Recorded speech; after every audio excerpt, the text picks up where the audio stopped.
বন্ধু বান্ধৱীসকল আপোনালোকে নিশ্চয় গম পাইছে চাগৈ আমাৰ যিটো 2021 চনৰ ৰিটেন এক্সাম অনুষ্ঠিত হৈ যায় 29/12/2021 অৰ্থাৎ ডিচেম্বৰ মাহৰ 29 তাৰিখে 2021 চনৰ আমাৰ যিটো ABUBৰ কনিষ্টবলৰ ৰিটেন টেষ্ট হৈ যায় তাৰ আপোনালোকৰ 10খন ডিষ্ট্ৰিক্টত আমাৰ ৰিটেন এক্সামটো অনুষ্ঠিত হৈছিল।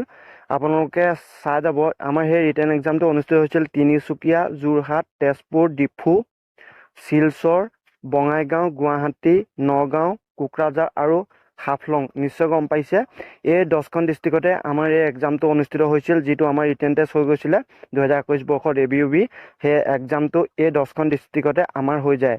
এই ভিডিঅ'টোৰ ডেছক্ৰিপশ্যনতে সম্পূৰ্ণ লিংক দিয়া থাকিব এই নটিছখনৰ, আপোনালোকে ভালদৰে চাই ল'ব। নতুবা মই আপোনালোকক নটিছখনৰ লিংক দিব নোৱাৰিলেও মই আপোনালোকক কোন কোন ডিষ্ট্ৰিক্টত হৈছিলে তাৰ লিংকটো দি দিম, আপোনালোকে ভালদৰে চাই ল'ব। নিশ্চয় এইটো 2021 চনত যিটো আমাৰ এক্সাম হৈ যায় তাৰ লিষ্ট হয়।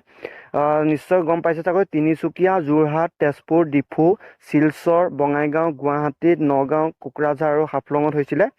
যিটো আপোনালোকৰ যিখন ডিষ্ট্ৰিক্টৰ ওচৰত আপোনালোকৰ নিজৰ ডিষ্ট্ৰিক্ট পৰিছে, যদি আপোনালোকৰ ডিষ্ট্ৰিক্টত নাই চেণ্টাৰ, তেতিয়া আপোনালোকে যিখন আপোনালোকৰ ওচৰৰ ডিষ্ট্ৰিক্ট হয় সেই ডিষ্ট্ৰিক্টখনতে আপোনালোকৰ নিজৰ চেণ্টাৰটো পৰিব এক্সামৰ। নিশ্চয় গম পাইছে বৰ্তমান এইবাৰ আমাৰ যিটো ABUB ৰিটেন এক্সাম হ'ব তাৰ এই চেণ্টাৰকেইটা একেকেইটাই হ'ব চাগৈ। যদি আপোনালোকৰ সালসলনি হয় খুব বেছি আৰু 2-3টা সালসলনি হ'ব চেণ্টাৰ, আপোনালোকৰ এইটোৱে বুলি ধৰি লওক। নিশ্চয় গম পাইছে ক'ত ক'ত আপোনালোকৰ নিজৰ ABUB ৰিটেন টেষ্টৰ এক্সামৰ চেণ্টাৰ পৰিব। নিশ্চয় গম পাইছে। মই আপোনালোকক যদি ভালদৰে লাগে ভিডিঅ' মই আপোনালোকক আৰু ভালদৰে বনাই দিম। নিশ্চয় বহুতে কমেণ্ট কৰি থকাৰ কাৰণে মই আপোনালোকক কৈ দিলোঁ, আপোনালোকে নিশ্চয় ভিডিঅ'টোৰ পৰা জানিব পাৰিছে।